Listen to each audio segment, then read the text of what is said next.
Oi pessoal, e aí, tudo bem? Futebol brasileiro voltou, né? Ceará e Fortaleza retornaram essa semana às competições internas e mais feliz por Ceará e mais triste por Fortaleza. Vamos dar um pitacozinho sobre esses dois jogos do time cearense.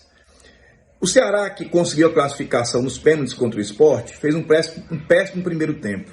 Voltou a repetir o mesmo padrão de jogo fora que fez no Brasileiro na primeira parte. É um time defensivista, reativo, que joga por uma ou duas bolas para conseguir um contra-ataque. Até conseguiu. Saiu um gol com o Pedro Henrique, mas por um pouquinho só ele estava impedido. É a estratégia, é o jeito de jogar do Léo Condé. Eu tenho críticas a essa estratégia. Acho que isso deve ser feito em certos momentos dos jogos. Não em todos os jogos, principalmente fora de casa.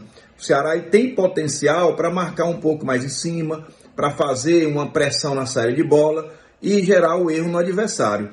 Coisa que no segundo tempo ele fez. Mesmo jogando fora, mesmo com o campo pesado, mesmo com a torcida pressionando para o Sport vencer a partida. Então, acredito que se tivesse um pouquinho mais dessa coragem no começo do jogo, talvez tivesse feito mais jogadas de perigo e talvez também saísse um gol ou dois e o Ceará pudesse até decretar essa classificação no tempo normal. Mas vamos lá, o principal ponto positivo desse jogo do Ceará foi o goleiro. Eu sou um fã do goleiro do Bruno, acho que é um goleiro do estilo dos goleiros antigos, alto, tranquilo, seguro, nada espalhafatoso. Com ele em campo, o time leva muito menos gols de bola aérea, porque ele tem uma saída de bola mais eficiente, o time consegue ter uma tranquilidade maior.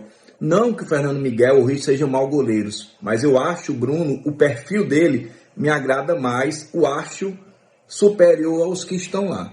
Então, para mim, foi a melhor ação que o Léo Condé fez, foi ter voltado o Bruno Ferreira.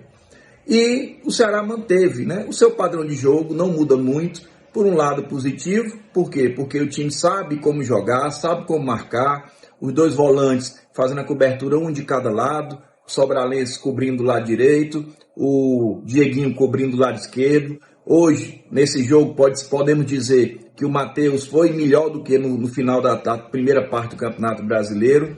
Faltou um pouquinho do Pedro Raul. A bola tem chegado pouco, principalmente no primeiro tempo.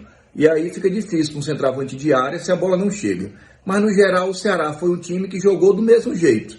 Marcando, concentrado, linhas próximas defensivas e buscando contra-ataque. E no segundo tempo conseguiu jogar um pouco mais, armou melhor o seu sistema defensivo. O Sport também cansou um pouco, porque o gramado estava muito pesado. E o Alvinegro conseguiu ter uma superioridade. Placar da partida justo.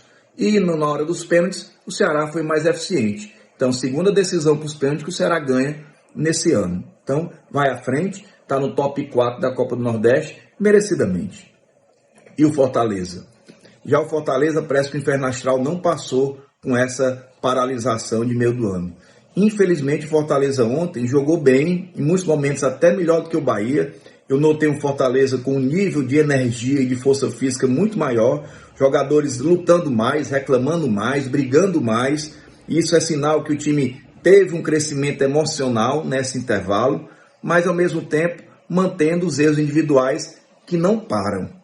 Os dois primeiros gols praticamente foram dados, uma jogada imprudente dentro da área, e eu até confesso que foi um pênalti desnecessário, mas também não foi proposital. Mas na minha opinião houve um pênalti sim. O jogador do Fortaleza, o Martins, se não me engano, pisou, entrou um pouco mais brusco e pisou no pé do adversário. Claro que quando sentiu o pisão, deixou aquela encenação para chamar mais a atenção da arbitragem. Acho que é um pênalti que sim, que seria dado por qualquer árbitro, principalmente vendo o VAR em lance de câmera lenta. E o outro gol já foi uma falha do goleiro do Fortaleza, né? O Ricardo é um bom goleiro, mas de vez em quando tem tido essas falhas. Até me surpreende, porque nos anos anteriores ele tinha tido poucas falhas ao longo do ano. Então talvez seja um pouquinho de segurança. O goleiro também às vezes sofre mais quando fica um tempo parado. E esses dias sem jogos deve ter dado uma desconcentrada no goleirão do Fortaleza. Então foram dois gols praticamente dados para o Bahia. É como se o Fortaleza estivesse pedindo para perder e lutando para ganhar. E no fim não deu certo. Fez um gol, teve até chance de fazer mais. Porém o Bahia é um time forte. É um time que tem um elenco bom. O banco do Bahia é um banco muito reforçado. e jogando dentro de casa, com a pressão, com o resultado na mão, ele conseguiu chegar à classificação.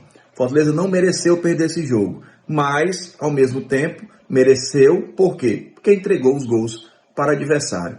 Em campeonato, mata-mata, jogos decisivos, erros assim são fatais.